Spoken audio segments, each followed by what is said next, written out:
Good evening. Yes, Kurt is up.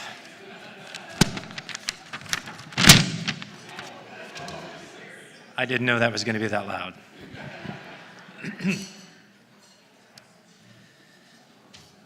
My name is Kurt Carlson. I'm the Associate Dean of Faculty and Academic Affairs here at the Raymond A. Mason School of Business. I have two responsibilities tonight. The first is to welcome you, and the second is to introduce our keynote speaker. So let's get started with the first of those. I'll just say we're going to be delivering dessert. While this is all going on, you should feel comfortable to continue eating, eat your dessert, drink your wine. I feel bad for those of you whose backs are to me when it comes to eating dessert. I've been in that position. Do your best. So, welcome to your home away from home. Maybe you didn't know this, but when you joined the Mason School, you picked up a vacation home, a second home, a place that we will always welcome you, and we hope that you come back on a regular basis.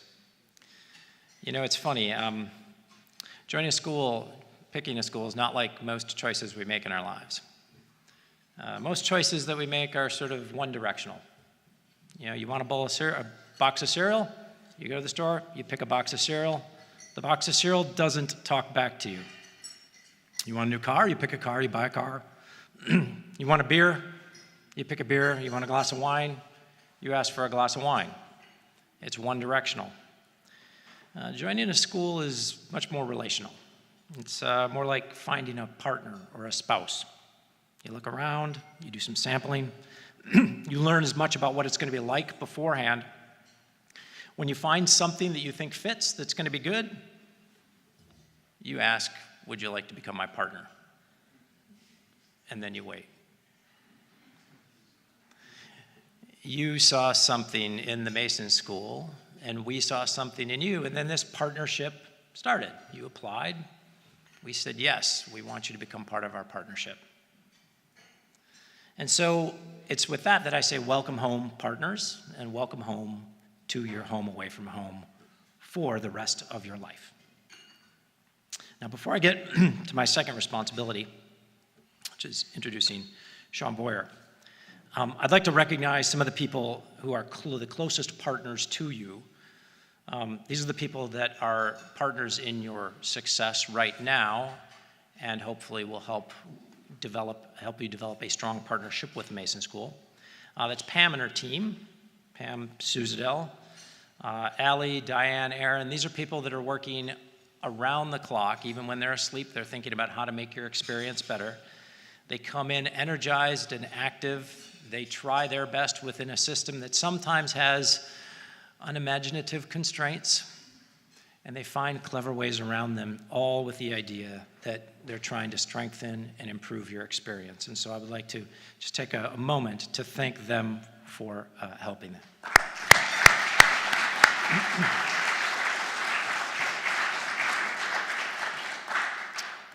I would also like to recognize the Mason School faculty. I know that Graham is taking excellent care of you. I see that in the fact that he's lost his voice and hoping that it will recover tomorrow. Thank you, Graham. But there are dozens of faculty, some of whom you've met and some of whom you've not met, that are responsible for the success of the program that you're experiencing. Larry probably mentioned this last night, but in case he didn't, and even if he did, it doesn't hurt to mention it again, that our MBA program just came out in the rankings in the last couple weeks at 30th. And just this past week, our undergraduate program came out as 12th.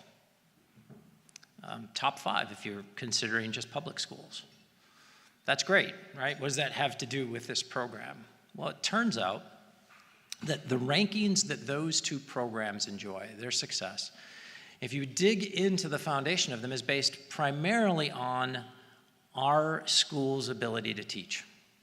We have some of the best teachers. Indeed, the Business Week, the Bloomberg ranking lists our faculty and their ability to teach as number one in the world.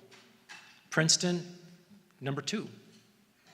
Now, you might say, okay, but that's in the MBA full-time. No. We're not like that. Our faculty develop programs, develop courses, and teach across all of our programs. The same people that built those programs and designed those courses and delivered those courses that have led to those accolades designed and built the program and the courses that you're in and deliver the courses that you're taking right now.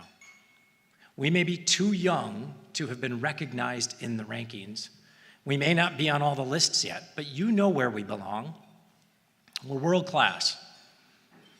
We're not one of the best in the state. We're not one of the best in the region. We're not one of the best in the United States. We're one of the best in the world, world class.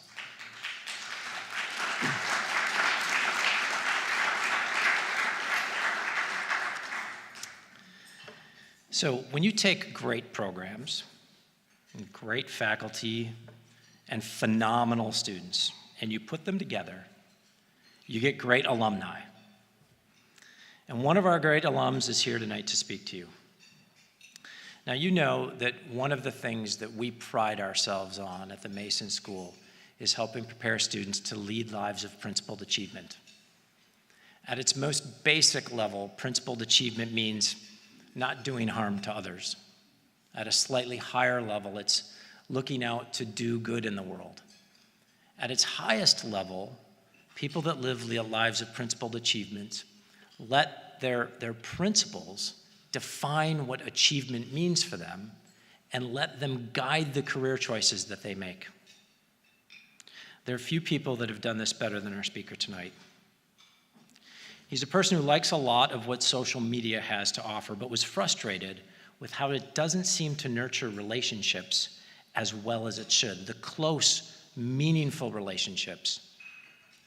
Rather than pout about it, he did something.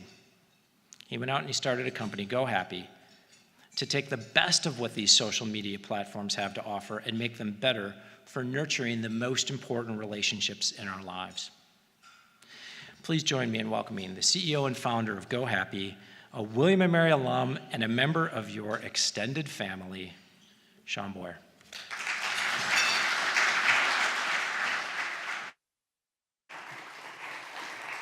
All right, happy Saturday night. Who here has some spouse or significant other or family that's kind of ticked that you're here right now? The kind of second weekend before Christmas? Yeah, I'll raise my hand too. So I was telling the table earlier, I was like, they're asking how did this come about that I was coming to speak, and Graham and I have become friends, and as he was describing this weekend, like he emailed it to me, and he had the whole agenda line itemed out in this particular talk. He had my name already with the title next to it, and I was like, all right, well, that sounds like that's pretty fun. It could be interesting, but it's that weekend, so I talked to my wife, and we have 3 young kids. I was like, hon, this could be really cool. I know it's a Saturday night, second weekend before Christmas, but we could treat it as a weekend, go down to Williamsburg, have a lot of fun. So that was a plan. So we made reservations. And about 3 weeks ago, I started thinking about what could I get her for Christmas, my wife. And that's typically a lot earlier than what I planned for Christmas gifts. And I was like, oh, a Peloton bike. Megan, we were talking about the Peloton bike earlier. She's wanted a Peloton bike.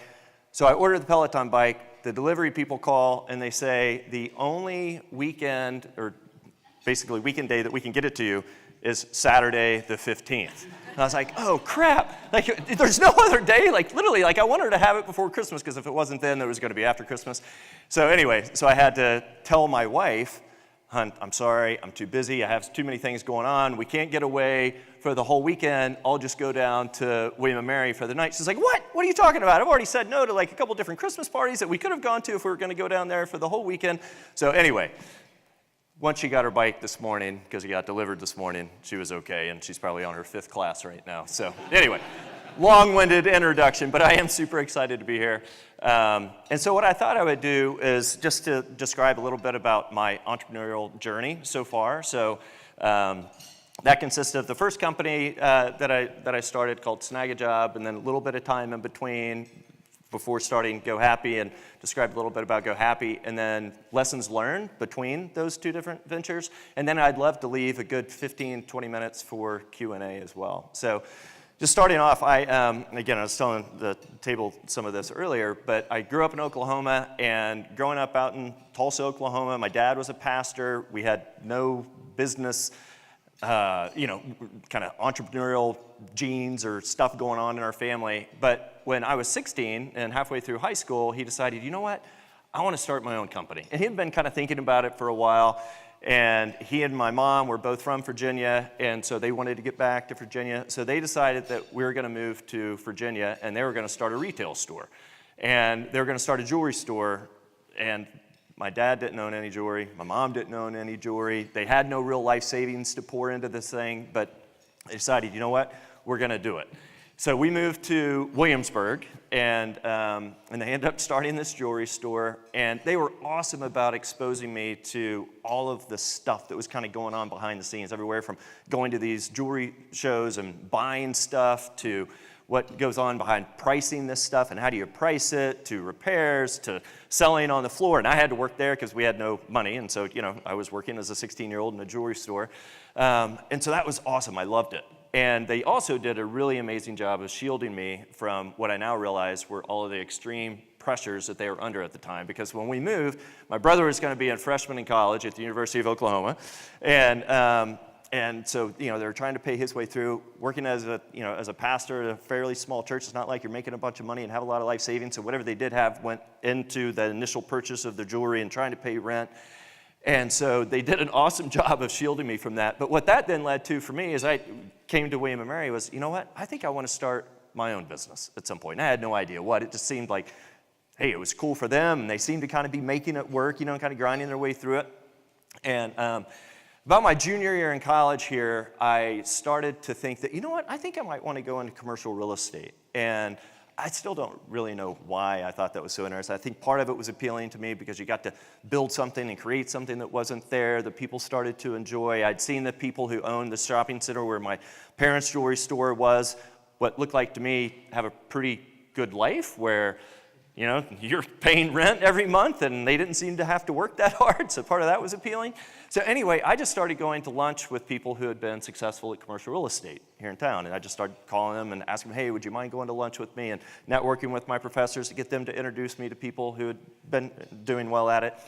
So anyway, almost to a person, these handful of people who I went and picked their brain about commercial real estate suggested, go to law school, focus on commercial real estate in law school, get out, practice with a bigger firm for 5 to 7 years, learn the ropes of what commercial real estate is all about, and then go start your own commercial real estate development company. So that was my plan. So I got out of here, went to law school. About a month into law school, I was like, holy Toledo, what did I sign up for? I hate this. But anyway, I made my way through law school, got out, went to D.C., went to work for a law firm up in D.C. doing commercial real estate, and very similarly, after really probably my first day, I was like, wow, I don't think I can do this for 5 to 7 years. Are there any attorneys in here? Not that there's anything wrong with being an attorney. I do have a handful of friends who actually like it. Most of them don't, but anyway. But I just knew that, man, I'm not going to be able to make this for 5 to 7 years. And again, I had this desire to start my own business. I thought it was going to be commercial real estate. But this was kind of in the 97, 98, 99 time frame, and I literally just started writing down every idea I had. I had a manila folder. And every idea I had, I was writing down. It didn't matter whether it was a better design for a ladder, or I had a motorcycle at the time, and I thought it should be easier to be able to drive my motorcycle up onto a pickup bed truck, so some online stuff, because the dot-com boom was occurring at that time. And so, anyway, I was kind of in this mindset of just looking for all these different opportunities, things that just seemed like they were frustrations of mine or frustrations of somebody else where it just should be done better, easier, and writing them down as to, okay, well, what would I do differently? And I do think that's one of those things that is a muscle that we all need to exercise in terms of looking for these opportunities, these frustrations that we have and say, okay, what would I do about it? And just kind of even pencil something out real quick. Some of them we get more excited about, some of them we get less excited about, some of them once you do the research you realize something else is out there already. But for me at least, that was just this really helpful exercise. And so in April of 99, I was dating this girl at the time. She was getting her PhD in medical anthropology at American University. She was much too smart for me. That's not who I married. But she asked me to go online and do a search for her for an internship for the summer. So this fairly obscure field, she was having a hard time finding an internship. So she asked me if I'd go online because she didn't have internet at home, again, 99, so I had it at work. I didn't have it at home either. But I went online and did a search, and I didn't see that many sites that were geared towards internship positions. And at the time, Joel, you'll remember Monster.com and Career Builder and Hot Jobs and all of them. So I knew of all of them, and they were out there, but they didn't really cater towards internship positions. And then I was talking to my parents a couple days later who have this jewelry store, and I was describing this whole thing to them. My dad was like, you know what? We have a really hard time finding good hourly help at our jewelry store. Are there any sites that are geared specifically towards that? Because we've tried the newspaper, that really doesn't work. Career Builder, focuses more on the high-end stuff and Monster. So I was like, you know what? I don't know. Like, I'm not that far out of school where I worked during school, and I don't ever remember seeing anything. So I went back online and did the search. I didn't see anything. I was like, somebody's got to be doing it. I'm just missing it, right? And so I kept doing the research, and then the mindset goes of, all right, well, if this was a good idea, Monster can easily come down market because Monster is selling to McDonald's already for their corporate level positions, and all the Career Builders doing the same thing. They could easily just say, we'll list your hourly positions for you too. So either they think it's not a good idea, or if it ended up being a good idea, they could go do it and they could dominate it. Or somebody else who's well-funded, who knows what the heck they're doing, who's been there, done that before, could go do this if it's a really good idea. So I just got myself in that loop of, all right, this is interesting, but I don't know what the heck I'm doing, and somebody else would go do it if it was a good idea. But then I was just consistently ruminating on this for the next several months, and I was listening to Tony Robbins tapes at the time. Do any of you know who Tony Robbins is? I know he can be kind of cheesy, right? But he's one of these self-help guys. But I was literally listening to his tapes because, as you know, the commute in D.C. is not great. Does anybody here live in D.C.? I know a handful of people at our table. Yeah, so I'd commute over the 14th Street Bridge every day, and I was listening to these tapes, and one of the things that he said just so stuck with me. He said, you know what? If everybody had the notion that if it was such a good idea, somebody else would be doing it, then nothing new would ever get done, right? And you think about that, and it just so makes sense, right? That if everybody has this notion, well, if it's such a good idea, somebody else would be doing it, then nothing new would ever get created. And that just so resonated with me at the time. It was what I needed to hear. I was like, you know what? Screw it. I'm going to do it. I never wanted to be an attorney my whole life anyway, so I literally took out every credit card I could before I left. I took out what little 401k money I had. I deferred all my law school loans. I turned in my resignation. All the attorneys there thought I was an absolute idiot, which they're probably right in thinking that. And I left the firm where I was and started what ended up becoming Snagajob. And those, I'm going to show it. I only have one slide. I'll show it at the end. But what it depicts on this slide is so true of the way I felt during this first 4 or 5 years of Snagajob, where you're all excited about your idea, right? And then you go throw yourself into it, and then all of a sudden you start to realize, man, this is going to be hard. And I know for me, we were excited about it. We get the site built by some independent contractor. That required more money than what I initially thought, so I had to start going and raising money from friends and family, which is like my parents, and my Uncle Bobby, and my Aunt Vicky, and my sister, and my roommate from William and Mary, and all these people. I tell people all the time, it's one thing to lose your own money. None of us want to do that. It's a whole other thing to lose somebody else's money, and it's a whole other thing to lose somebody else's money who you're actually friends and family with and who you're going to sit down, around the Thanksgiving table with. And so that in and of itself, has anybody done that? Anybody raise money from friends and family? Yeah, so that just kind of gut-wrenching feeling that you get. And when we were struggling early on, it was painful. And I remember we actually started in Lightfoot, Virginia. You guys, Lightfoot's 15 minutes west of here towards Richmond.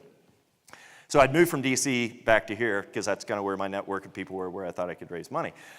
So we're in Lightfoot, Virginia, and we had P.O. Box 674 in Lightfoot, Virginia. I just remember day after day going to that P.O. box, opening that lockbox, no checks, right? We'd send out invoices to people and stuff, no checks. Next day, no checks. Next day, no checks. Meantime, I had moved to a house that was about 2 miles from my parents' house. I'd also bought a puppy about 3 months before starting Snagajob, which was also not very smart. And so my mom, bless her soul, would watch my puppy during the day for me. So every night when I would leave work, I'd have to go by, get my puppy. Every night when I walk in, what's the first thing my dad wants to know? We get any checks? Right? Because they put a decent amount of their life savings into it. Over time, they ended up putting in their whole life savings, and then they borrowed everything they could against the jewelry store. And so I just remember going, there every night, and, we would be seeing like some traction, but it wasn't manifesting itself in terms of actual like significant revenue. He's like, are we gonna make it? Yeah, we're gonna make it. Why do you think we're gonna make it? Well, because, I'm seeing these signs, and, we have job seekers who are actually getting jobs, and we've got these companies who are hiring people, and, it's gonna work. He's like, well, how much longer is it gonna take before it'll work? Like, monetarily, will it work? It's like, I don't know, but we're getting there, right? And it's hard to explain when somebody's not in it with you every single day, and you're trying to describe to them these little nuggets that you're getting. I call them those little nuggets early on in the kind of embryonic stages of a company. It's hard to relate the excitement to somebody who's not living in it every single day. So anyway, I just remember those nights going there to their house. I remember literally being on the road out calling on a client or a prospect, and I had our salesperson in the car with me. I only had one salesperson at the time. And we had to have my dad or somebody put in more money into the bank, or we weren't going to make payroll the next day. And there were only 5 employees at the time. But I was trying to kind of soft pedal the conversation because the salesperson's in the car, and I don't want to freak her out that we may not be able to make payroll because I don't want her to jump ship, because if she jumps ships, then we're really Ever Creek. And so trying to kind of soft pedal the conversation. Finally it gets to the point where he's just not getting it. And I'm like, Dad, look, if you don't put in more money into the bank tomorrow, we're not going to make payroll. He's like, all right. So we hang out, and she's silent, and this person's never silent. And we sit there in silence for, I don't know, what felt like forever. It was probably like 3 or 4 minutes. And finally she's like, is it really that bad? And I was just like, no, it's fine. I was like, it's just timing, accounts receivable, accounts payable. We're totally fine. We just needed to bridge us over. So anyway, I mean, there were just those times, where it's kind of funny to say now, but at the time it stunk. And I remember one other story is, because again, I think these are just these things that I think people, they look at somebody from, all right, you had this idea and then it turned into X, right? And it's like, that had to have been awesome, such an amazing ride, and certain aspects of it, yes, absolutely. But there are those points along the way when you have no idea whether you're gonna actually make it or not that make it gut-wrenching. And I just remember another time, you all know TJX companies? So they own, TJ Maxx and Marshalls, and we spend a lot of money at those stores, unfortunately. But anyway, they do have great deals. But we went and we would do these pilot programs for these bigger companies, to show them that we could make it work for them. Because we weren't this, monster.com or career builder that had a lot of oomph behind its brand. And so we would have to go and prove our worth in order for them to sign a longer term contract with us. So anyway, we got a pilot with TJX companies, which was awesome for us. It would be a huge deal. This is at a time, too, where every single client mattered in terms of whether we were going to make payroll. And we did this 3-month pilot, and we thought we crushed it. And the guy, the head of HR, it was amazing there, nice guy. So we go back in to do the pilot conversion call, and we walk in, and we kind of shoot the breeze with this guy, who ends up actually being the father of the guy who founded Instagram. That's another cool story. He retired shortly after Facebook bought them. But anyway, so we go back in to Doug, and we're shooting the breeze with him. And he's like, yeah, so we're not going to move forward. We only made 1 hire. And I was like, what? Like, we had processed thousands of applications to their 1,800 stores.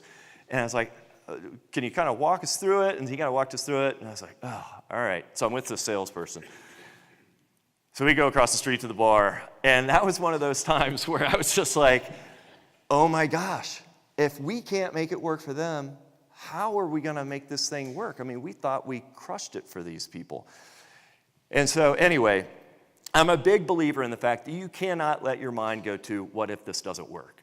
Because if you let your mind go to, if this doesn't work, you will start giving yourself all sorts of outs, right? Like you start to plan these backup plans. Well, we gave it a good ride, and we did our best, but the market just wasn't ready for it yet, or this other competitor, well, I'll go do this next.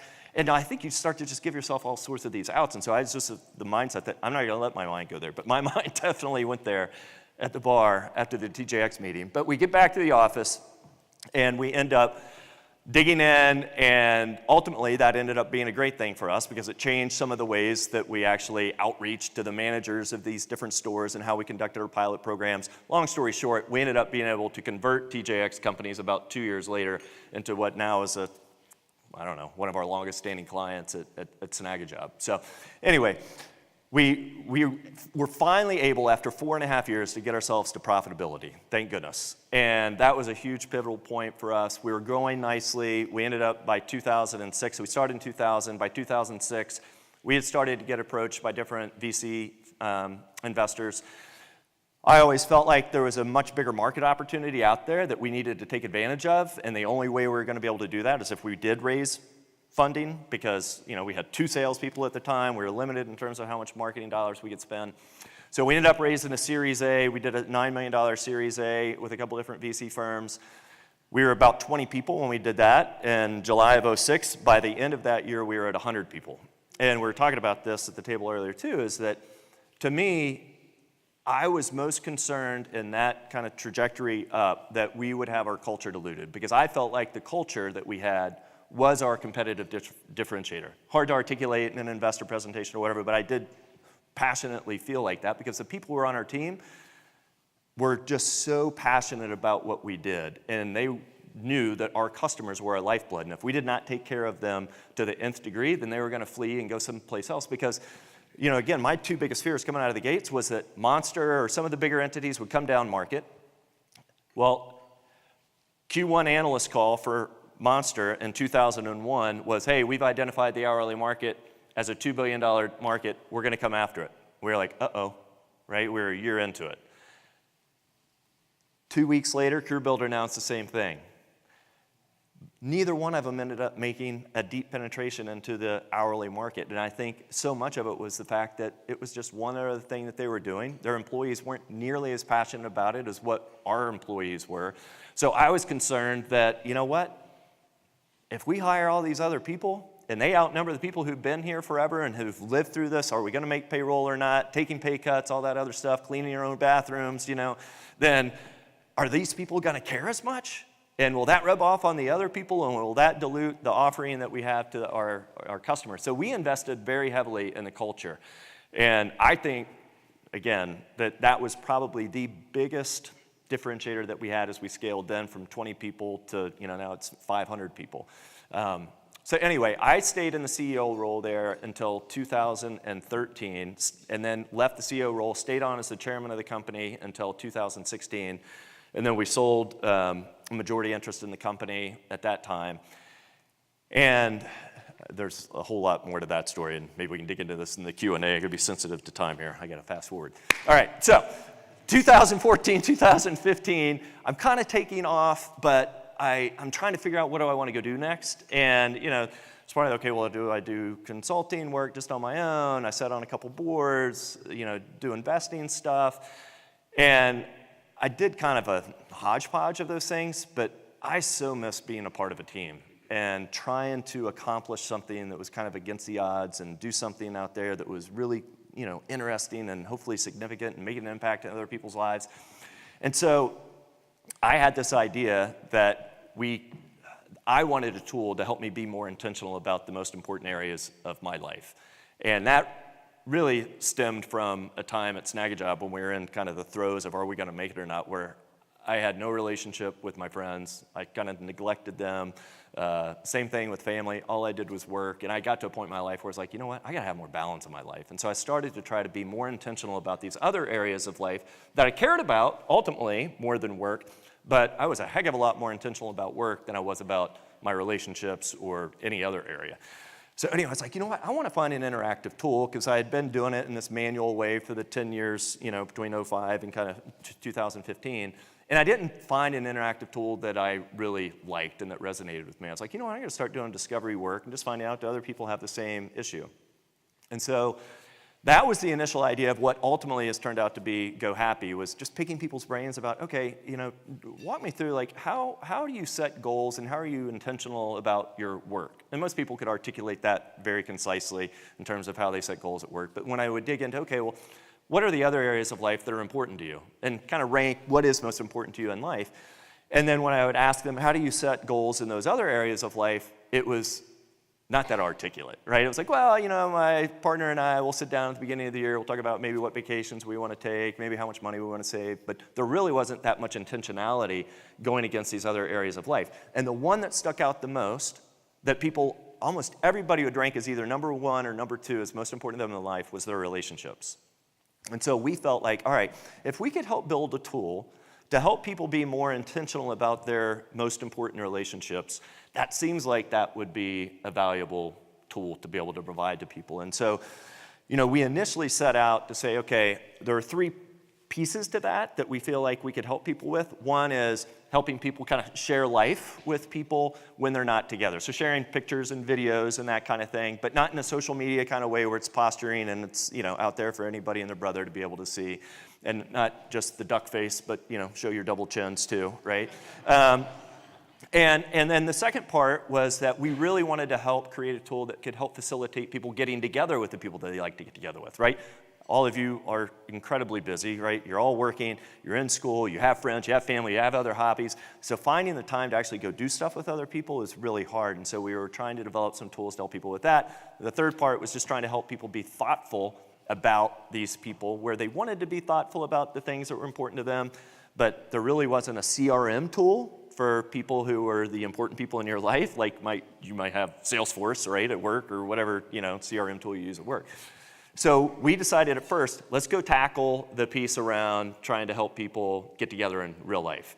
And what we then realized was that, our most avid users are really using this to just share life with each other, even in between get-togethers, because when we would dig in with them, and I know you talked about getting out of the building, right, kind of the goob thing, right, that you do a session on, you're not going to learn anything but inside the building, really, is when we're going out and we're talking to our most avid users, it's that, hey, we're using this platform because it allows us to share things authentically. We can just share the good, the bad, and it keeps those conversations more organized than what we can do in group text. And so since April, so we've been at this for about 2 years now. Since April, we've really been working on this platform that Kurt described, where it's in essence what we call Backstage social media, which tries to marry the privacy of group messaging with the interactive sharing of social media. So that's where we've been focused since then. And if we could, hey, Mike, can you bring up that slide, buddy? So have any of you heard of the Trough of Despair? Yeah? Lived through it? So this is the emotional journey of creating anything great. And I was mentioning earlier that I could, kind of talk my way through this from a Snagajob perspective. I could also talk you through where we are right now and go happy, or where we think we are right now. So when you initially have the idea, right, it's like, dude, this is the best idea ever, right? After you've really made the commitment to go for it. This is going to be fun. Then it's, wow, this is harder than I thought it was going to be. This is going to be a lot of work. And you get to this point down here in the bottom where it's like, what in the world did I do, right? I had a great job. My spouse had a great job. We were making income. Now we're not making anything, and we have a lot of money going out of the door. What in the world are we doing, right? And then you finally start to get to that point, hopefully, well, okay, but it still sucks, right? And then hopefully you start to make your way up where it's like, maybe it's going to work, maybe it's not. And so I definitely lived through this whole thing at Snagajob. I would say we're probably or I hope at least we're in the stage right now with Go Happy. So 3 quick learnings, okay? What time do we need to wrap up? Yeah. Okay, 7:27. All right. So 3 quick learnings. One is this, right? It is that, again, and I know some of you are doing your own thing now, or you're going to go do your own thing, but it's hard. There's just no other way around it. It's just hard. But I would look at it as this way. Any idea that you have, any new startup that you go do, all it is just, it's a series, really, of hypotheses. I think this is an opportunity. I think this problem exists. And there are these different iterative points where whatever your initial idea may have been may not be what the market wants, right? So it's imperative that you're passionate about what you want to do. It's also imperative that the market actually wants what you're going to go do. And so, like in this particular instance where I thought that, you know what, people need an interactive tool to help them be more intentional about their most important areas in life. And what I realized was that people in the wild who were coming across this, they just weren't going to take the time to spend on it and invest in this tool to come up with what the most important areas in life were for them and then set goals in them and stuff. And so I would just say, one is you have to be able to have both the passion for what you're doing and have the market actually want what you're doing. 2, just realize that there are going to be multiple iterations over time. There's just no other way around. And just look at them as hypotheses. And when something doesn't work, awesome, you just learned something. And I think so many people have the mindset that when something doesn't work the way you want it to, that's a failure. I just failed, that failed, whatever. And I had a life coach that I had who was so helpful to me. And he said, Sean, you keep saying that you failed at this, this was a failure over here. He said, I want you to stop and have a different paradigm. And he said, think about it in this way. The things you keep talking about as failures are actually either mistakes or they're errors. And he said, a mistake is you know to get off at exit 274, but you're just not paying attention. You're on your phone, whatever, GPS isn't working, and you drive right past it, and it's like, oh, shoot, I missed my exit, right? You get off at exit 275, and you come backwards. An error is you've never been to the Mason School of Business before. Your GPS isn't working. You think you should get off at exit 275, and so you do, and then you realize, oh, you know what? I should have gotten off at exit 274, and you backtrack. He was like, that's what you keep describing is you've never done something before. You test it. It doesn't work the way you wanted it to work. You keep calling it a failure. That's not a failure. That's an error. He said, save failure for when you don't have the guts to go do something that you really want to go do because you're too scared that you may not get the outcome that you want. Save that for the word failure.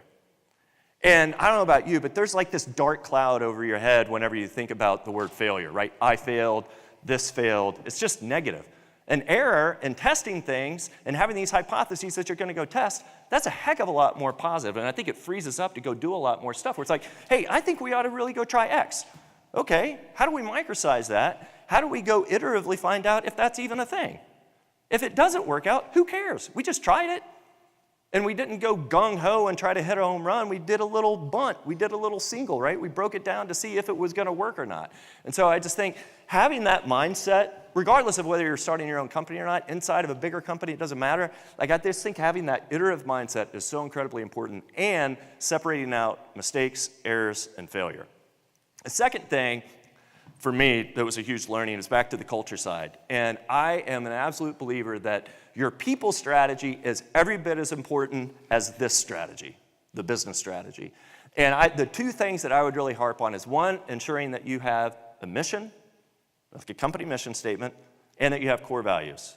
Because a mission statement, when you're going through the grind, right, this is like gears grinding in a bike down there. When you're going through that, it's so hard. Your people, they're grinding in Excel sheets. They're, doing whatever, like where you're just lost in the drudgery of it. You're like, why in the world am I doing this? This stinks. Well, you know what? If you can point back to a mission statement that's making a positive impact on the world, and you can draw up examples of how you're actually living that out that would not be done if it wasn't for you and your team, that's what gets everybody juiced. I saw it at Snagajob, where our mission statement there was to put people in the right fit position so that they could maximize their potential and live fulfilling lives. We would bring out job seeker testimonials on that every single week. We did a company meeting. People got more excited about that than any other thing that we did because you get these awesome stories about, hey, I was able to buy my kids Christmas presents because I got a job through you guys. I was able to care for my spouse who had cancer because I got a job through you guys. I got my butt off the street selling drugs because I got a job through you guys. And literally, like stories like that. Everybody gets pumped, right? It's like, dude, I'm working for a bigger cause. And similarly at Go Happy now, where we're trying to help people nurture these relationships that are important to them, making sure even when it's hard right now, even when we don't have that many people who are using it, when we can pull out those nuggets of here's how we're actually impacting this person's life, that's what gets people fired up. And so I just encourage you, when it's a younger company or whatever, like even if you're in a bigger company, right, be pulling out those stories all the time of how you're positively impacting people. So that's number two. The third thing I would say is don't let it define you, right? And I think, again, and this is more from the entrepreneurial side of it, is that it's so easy as an entrepreneur to let your entity that you've started and are trying to grow define who you are, because it's just so personal, right? You've thrown yourself into it. Everybody knows that it was Megan's idea, it's Megan's company, right? And all of a sudden, like, that's just you, right? And for all of us, probably, work isn't who we are, right? Like we talk about in these settings, like, so what do you do? What do you do? What do you do, right? But ultimately, at the end of the day, that's not what's most important to any of us. There was this awesome book that was written by this woman who's a hospice nurse. It's called 5 Regrets of the Dying. And what she found is what, we probably all know, right? One of the top 5 regrets for people is, I spent too much time at work. And I didn't, and when so that was number 2. Number 1 was I didn't live a life that was true to me. And so I just think that for all of us, right, especially when you're in the throes of doing something entrepreneurial where it can tend to be so self-identifiable, is don't let it define you. It's not who you are. I know I struggle with that all the time, but I find myself getting in a much better headspace when I don't do that, because when the times are going bad, you can get in the dumps. When they're going great, think you're the best thing ever, and you're not. So anyway, I just think having that mindset of, all right, I'm going to pour myself into this. It's going to be a heck of a lot of fun. It's going to be hard too, but it's not going to define who I am. I've got other things in my life that actually do define who I am, and not getting yourself wrapped around that. So those are my 3 key takeaways. Now I'm going to ask again, do we have any time? All right, sweet. Oh, and I would say too, if there are questions, since I know it's being live streamed, if people could walk to one of the 2 mics to ask them.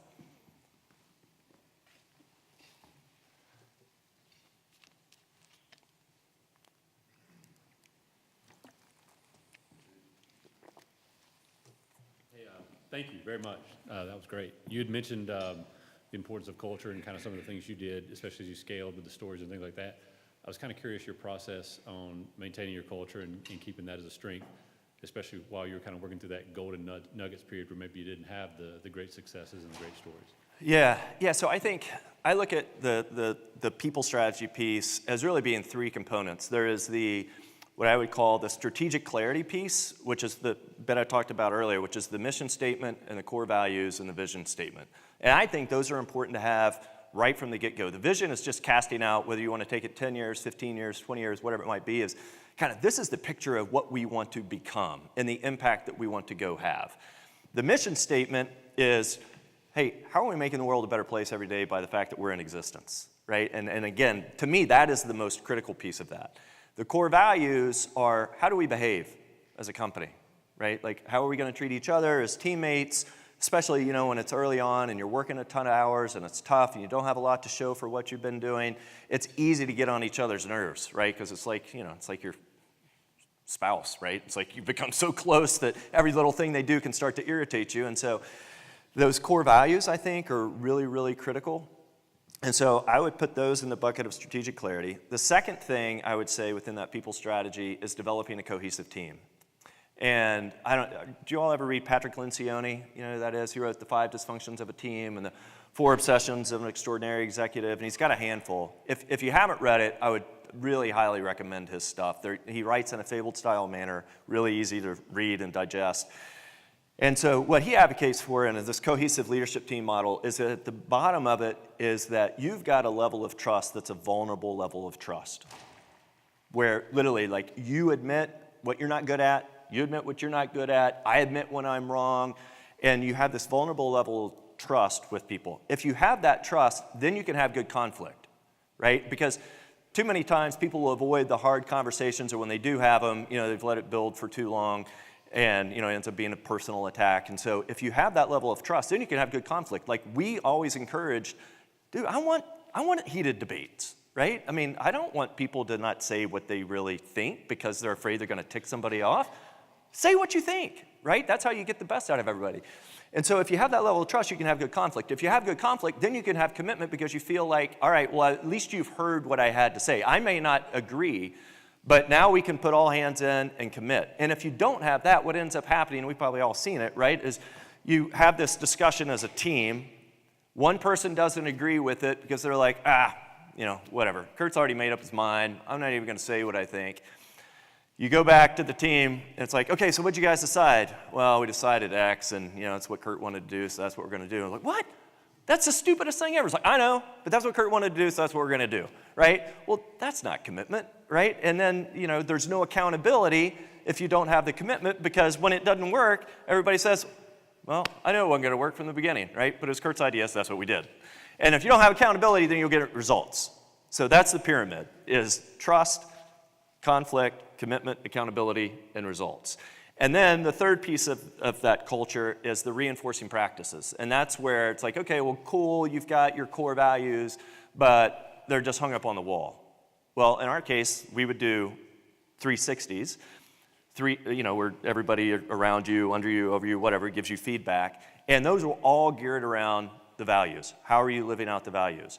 People's performance reviews and their bonuses were half tied to their kind of metrics within inside the business and their goals that we had set and they had set for the business. The other half was all dictated by them living out the values, which was informed by the 360 process. And so that's an example, I would say, where, you know what, you can say that these values are important, but unless you actually hold people accountable to them, then they really don't mean anything. So there are a number of different things, from the reinforcing practices from your interviewing processes to your actual recruiting processes to the performance reviews and feedback and so forth, that I think you want to have in place to reinforce whatever it is that you've said is important to you as a company. So, yeah. So from your chart up there, in the dark swamp of despair, if your whole team's in there, what can you do as a leader to kind of throw that rope down and bring them up? Get a couple bottles of bourbon. I think, I mean, and literally, like, this is so fresh for us. And again, I hope that we're coming out the other side. But, you know, the best thing I can say is that you have to hang on to the fact that, look, there is a problem worth solving. We are iterating our way to helping people with this problem. We may not have figured out yet how to appropriately do it, which is where I felt like we have lived for a while now. But we know it's a problem. We know we're passionate about it. We are going to figure this out. And I think being able to find those little nuggets, again, whether it's a discovery session that you had where people's like, oh my gosh, like, yes, if you could do that, that would be awesome. Or maybe it's just them telling you the problem that was the problem that you thought that they may have, right? Where it's like, well, you know what? I don't really keep up with my cousins that are extended across the country now because I got off Facebook because I just, I didn't want to deal with it anymore. And, group messaging is just annoying to me, so I don't like being on those. So I just don't see what's happening in their life. And I love seeing what's happening with my nephews and my nieces. And so you bring that back to the team, and it's like, look, this is exactly somebody who we should be able to go help. And so I think finding any of those little nuggets, right? Somebody writes in and says, oh my gosh, this is great. I just found you guys. This is something I've been looking for.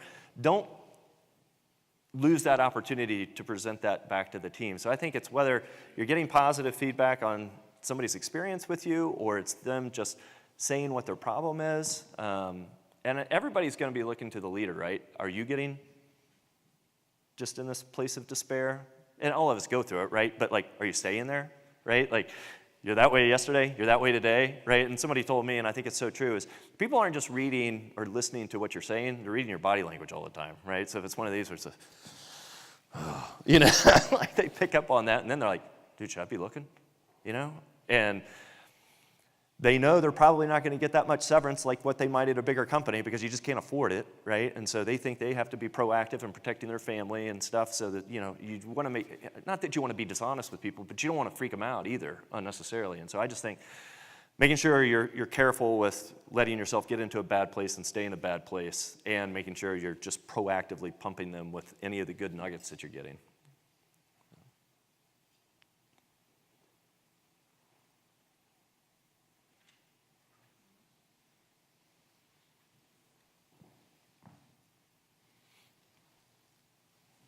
Well, first of all, thank you very much for the talk. I thought that was great.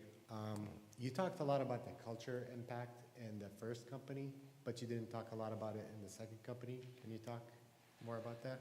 Yeah. So we're a small team. We're literally 5 of us, and so it looks more similarly to the way it did, I would say, at Snagajob early on. But even now, we have our mission statement, and that is to help people build good relationships so that they can live happier lives. We have our core values. We actually just did a team offsite, went up to Wintergreen, which is up near Charlottesville, 3 weeks ago, and just did a day session, really. And I was like, man, can we really afford to take a day and a half off right now? We got all these things that we need to do. I tell you what, it was so good for us. We came back, and we've been so much more productive just because of that. And we were already operating well. I mean, they're all guys that are, we all work together at Snagajob, so we all know each other really well already and know we like working together. But even then, if you don't take the time to just talk about, okay, how are we doing, right? And how can we be getting better as a team? And like one of the things that we did, which we had done at Snagajob and I love, but we just hadn't done it at Go Happy yet, is let's all talk about one area that we would love for each of the other folks on the team to improve upon, and what's one thing that they do that you just love and you want them to keep doing. And then what each of us then did commit to was, you know what, I've taken this feedback from these 4 other people, and I'm going to pick one of those things or a couple of those things that people have identified that they would like to see me do differently, and I commit to doing that differently. And so it's stuff like that where, you know, you take the time to invest just in the team. And it's similar to a relationship, right? It's like if you don't take the time to actually be intentional about it and invest in it, then it's just going to kind of fray over time. And so I think for us, even now, it's really important. I think that's an example of it. In us having our core values, us having our mission statement, you know, us casting our vision. We're so small right now, we don't set a 3-year strategic plan like we did at Snagajob and a 1-year operating plan. We literally set 90-day OKRs. I don't know if you guys talk about OKRs or not, but you know, we set 90-day OKRs, and you know, at the beginning of each week, we plan, we scrum every single day to talk about how we're doing against them, and at the end of each week, we do a retro. And another example, I guess, of investing in the culture is our retros consist of, we go around the horn, where are we on a scale of 1 to 5, like as individuals? You know, I'm a 1, I'm a 2, I'm a 3, I'm a 4, I'm a 5. We then talk about what did not go well that week, what did go well that week, and then we say what our challenge was for the month. We each of us come up with a personal challenge. It could be that I want to run more, I want to do a date night with my kids, I want to, you know, whatever it might be, and then you list your moment for that week. And typically that's something outside of work, right? It's that, oh my gosh, my kids and I, we went sledding and that was amazing. And so things like that where, you know, you're building just the chemistry amongst the team, you're showing people that you care about them more than just a cog in a wheel. Which, you know, hopefully you do. So, I don't know. That's a handful of different things that we're trying to do, even now. So.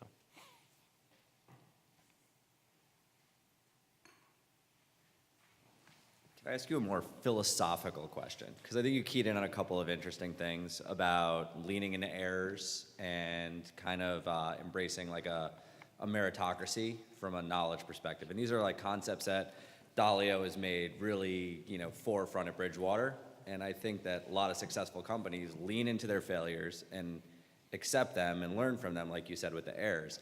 How come you don't think more people want to do that or are willing to accept it in the business world? It almost seems you're stonewalled from the fear of making the error. How come we can't get past that?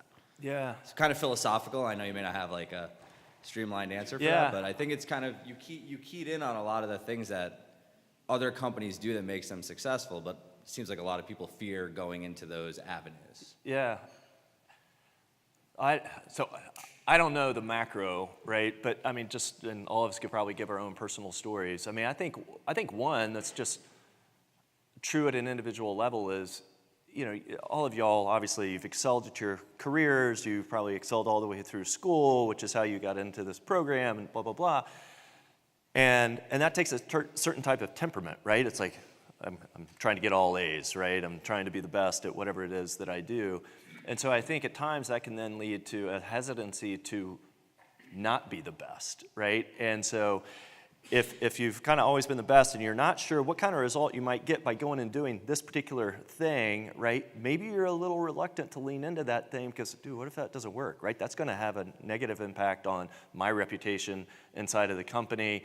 And at the end of the day, I mean, companies are just made up of individuals, right? And so again, my experience has been when we would bring in people from outside of the company who had been really successful someplace else, and you know, they were especially at a kind of a higher level, they were much more reluctant to want to go in and run these iterative tests, especially if they had been at bigger companies. Not so much if they had been at smaller kind of, you know, hyper-growth entrepreneurial companies, but if they had been at bigger companies, because if you didn't do something well, then that was a really kind of a, you know, negative mark and, you know, in your resume, basically. And so, I don't know. I mean, again, it's a bigger macro question. I think my experience has been that, you know, people are just reluctant to do that because they think the company or their leader or whoever is going to think negatively of them. And so I think as an organization, as a leader, it's just making sure that you're setting the stage for, hey, I want you to do that. I will look at it as a failure if you don't go do that, because that means you were too scared to go try something new because you were too scared you were not going to get the outcome that you wanted,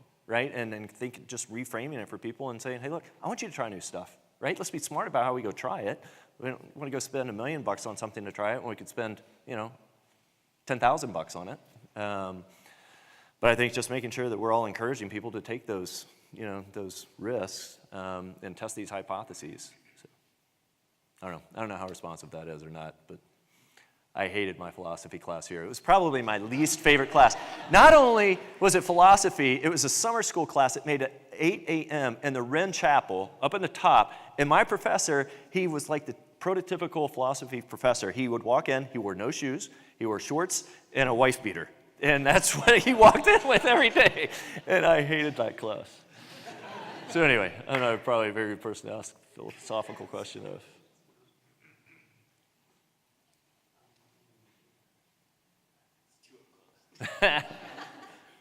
So one of my biggest questions is, for those potential entrepreneurs out there, when do you know to call it quits? Because I know we hear a lot of these success stories of, I was at rock bottom, but then you eventually got up to the top. We also hear of, there's these products that just simply don't work. Yeah. So when do you hit that point where, you know what, it's time to scrap it up and move on to the next venture? Yeah, I think part of it is, does the problem still exist that you were trying to solve for? And if so, I'm a big fan of, you continue to kind of pivot and iterate until you find out, how can I help people go solve this problem? And in that case, then I think it's just a matter in a lot of cases of funding. Can you make it financially continue to work long enough so that you can keep at it, right? Whether that is being able to raise more money, whether that means going without a salary, whatever it might be. And so I think a lot of times the funding piece of it dictates it almost more than anything. I think it's different when you realize that that really wasn't a problem for people, right? Because if it's not really a problem for people, then you need to go find a different problem to solve, right? Because, no matter how much iterating you do, it's like, okay, well, there just wasn't a problem there, or it just wasn't that big of a problem, right? And it's not a big enough market opportunity to warrant actually, keeping at it and, trying to build this company around it. So I think it's two different issues. If the problem still exists, it's how long can I hang on, right, and continue to iterate as fast as I can. If you find out it's not a problem or a big enough problem, then it's probably time to, all right, I'm going to move on to the next one.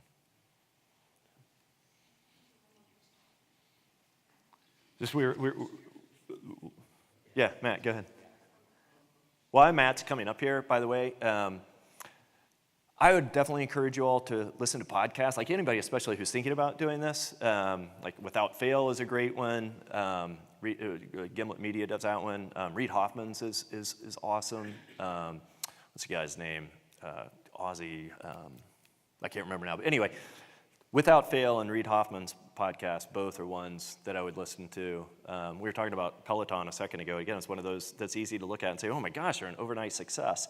Then you go and they actually listen to the story and you realize that guy who founded that, very similar. It's like, how am I going to make this thing work? I don't think I'm going to be able to make it work. And so it's just interesting, no matter who it is that seemed like they were overnight successes, it wasn't, right? It just wasn't. So anyway, sorry, Matt, where'd you go?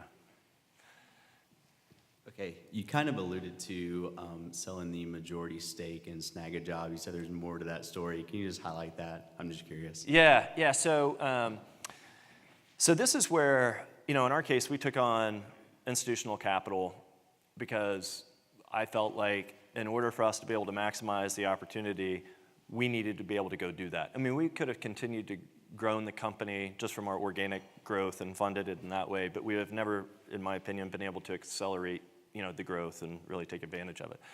But I would say when you do that, just know that just changes the game, right? Because we did a Series A of 9, we did a follow-on Series B of 5, we did a Series C that was, 30-ish, and so, the more capital that you're taking on to take and expedite the growth, the more ownership other people have, the more they have their own thoughts on how to grow the company best. And I just think, when you take on capital, they're not giving you the capital because They want to see it sit on the balance sheet, right? They're giving it to you, and you've asked for it so that it can expedite growth. And a lot of times when you're going out and you're presenting to these different VCs, you want to put your best foot forward, and you're going to show in your pro formas that, okay, we're going to take this in, and that will accelerate growth to this extent.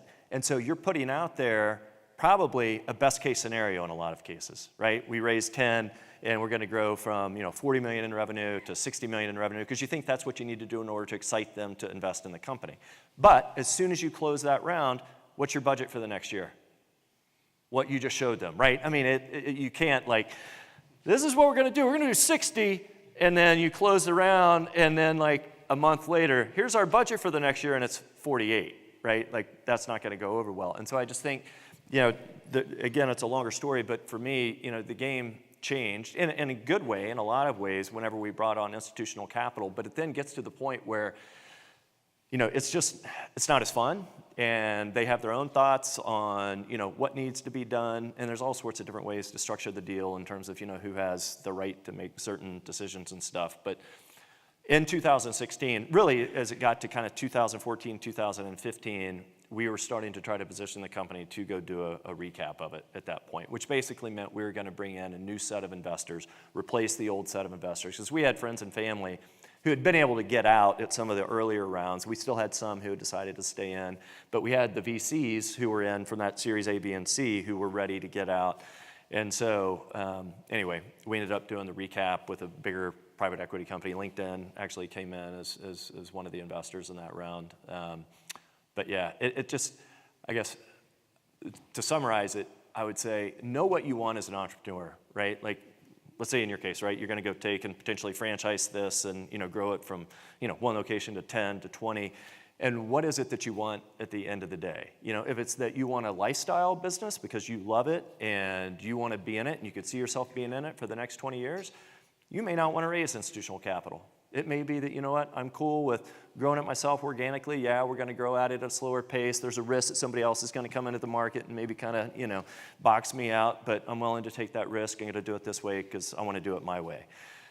If it's that, I think this is a market that can be huge, and I'm totally cool with the fact that the industry or the company is going to change, and I'm not going to be one calling all the shots, and I think this is just what we need to do, and I'm comfortable with that risk, then awesome, go raise institutional capital. I think it's just important to go into it with eyes wide open and talking to plenty of people who've done it in different ways, right? And seeing what were the pros, what were the cons, what were their learnings from it.